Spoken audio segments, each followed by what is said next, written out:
IELTS Speaking Part 3. Topic: Childhood memory. Question 1. Is it important to have pleasant childhood memories? Why? It is absolutely important to have pleasant childhood memories because, without them, negativity will creep up into our lives when we grow up to become adults.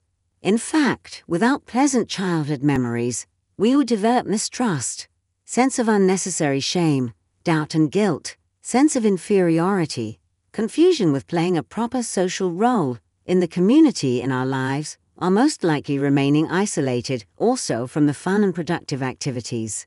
Childhood memories often make or break our future life, and that is why it is imperative to have a pleasant childhood and positive memories associated with it. Question 2. Do you think that people are permanently affected by negative childhood memories? Why do you think so? Negative childhood memories have some impacts on our future but I don't think that people are permanently affected by negative childhood memories, just as they aren't by the positive memories, because if they did affect, it would be very difficult for us to make decisions quickly, and we would always carry a huge load of the complex emotional bag on our back to be functional.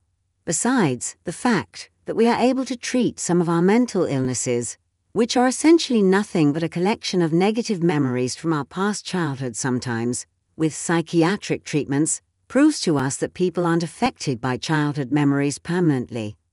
If we were enduringly affected by our negative experiences in childhood, it would have been quite impossible for us to carry on as adults.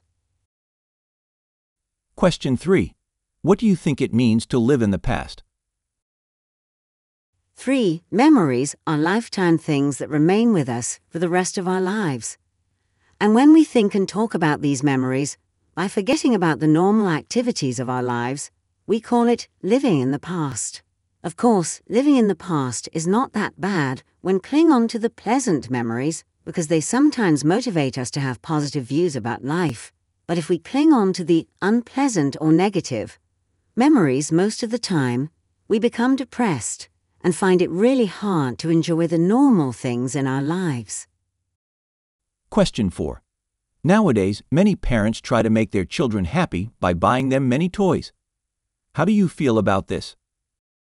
Generally speaking, it makes me feel good when I see that parents are buying their children many toys in order to make them happy, because it helps create good memories in the minds of the children. Besides, the practice also helps create a stronger bond between the parents and their children. However, while the practice of buying many toys may seem to be an innocent act in isolation, parents would do good on their parts if they also care to teach their children sometimes not to get mad or unhappy when they, the children, don't receive something they really like, in order to help children understand the realities of life. Question 5. Is it important for a child to have a lot of toys in order to be happy?